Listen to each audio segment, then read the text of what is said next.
Buntag mga bay, good morning. Unang araw sa trabaho, tara samahan niyo ako. Si Ryan nga pala, isang OFW. Siyempre wala pang ipon. Matik.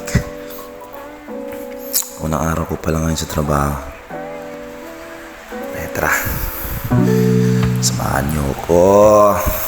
Let's go. Tara mga bay, kape. Ang ina, lintik na kape yan. Sa Pilipinas, kape-kape puro ka lang ah. Mga bay, kape. Grabe mga bay. Malapit na mag-snow dito, ang lamig pa. Naulan-ulan. Ang problema nito mga bay, first day of work namin, wala agad tubig. Aba, napakalupit naman. May nadaling tubo dito sa amin. Sabi, first day of work, walang ligo-ligo, men. Pero okay lang, malamig naman eh. Hindi ka naman pagpapawisan, hindi ka mangangamoy. Excuse. Ang ina mo, ano? Bao. Gago. Parang mga kalabaw na may langaw sa tenga. Abay. Kape. Shoutout nga pala sa mga kaibigan ko dyan. Musta na kayo mga brother? Next time, iinom din tayo ulit. Tara mga bay, nakatapos ko lang maggayak yan. Sabi, lakad na naman. 15 minutes. Pero okay lang kasi binigyan kami ng best ng kumpanya namin dyan para hindi kami masagasaan ng mga malalaking truck. Kawawa. Pero okay lang, tiis-tiis lang kaibigan. Makakabili din kami ng bike. Ang maganda dito pag may bike ka kasi madali lang at yung madali lang yung mga punta sa mga market nila dito pag may gusto kang bilhin. Ano mga bay, tara.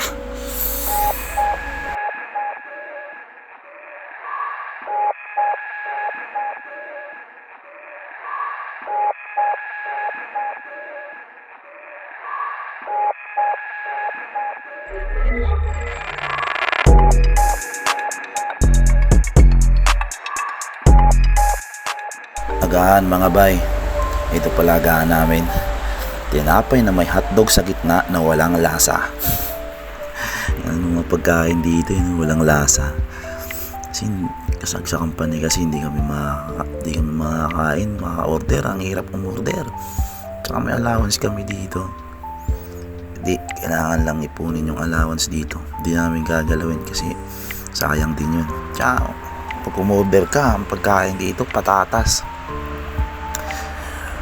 Baka hindi mo magustuhan din, makakain ka na lang ng mapipilitan ka na lang kainin kasi no choice, diba? Kaya ang ginagawa namin, pagpasok namin almusal, mag break time kami ng 30 minutes, biskwit na lang. Tapos yung kain namin pag uwi na, doon na kami bubuelo ng kain.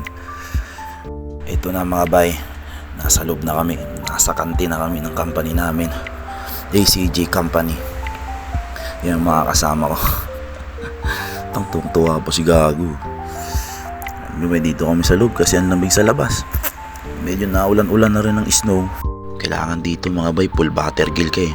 Yung armor mo ng mga plus 10. Yung dala naming armor mga plus 1 lang eh. Yung iba wala pang plus. Kaya hindi yung pwede dito. Grabe, sobrang lamig. Uwian na mga bay. Sarap ng sikat ng araw, grabe. Kung sa atin ito, ang init na nito, pero dito putang ina, ang lamig.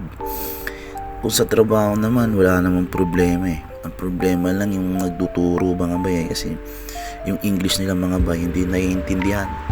Hirap na nga mag-English. Hirap intindihin, animales. Pero mga bay, okay lang. Makikisama tayo. Dayo tayo eh. Walang problema yan. Dayo tayo eh. Kailangan tayo makikisama.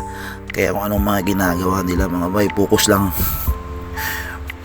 para pagturo kahit di mo maintindihan, alam mo na. At saka mga bay, kami ang pioneer dito, kami ang unang mga Pilipino dito sa Dubrovnik, Croatia. Kaya support, salamat.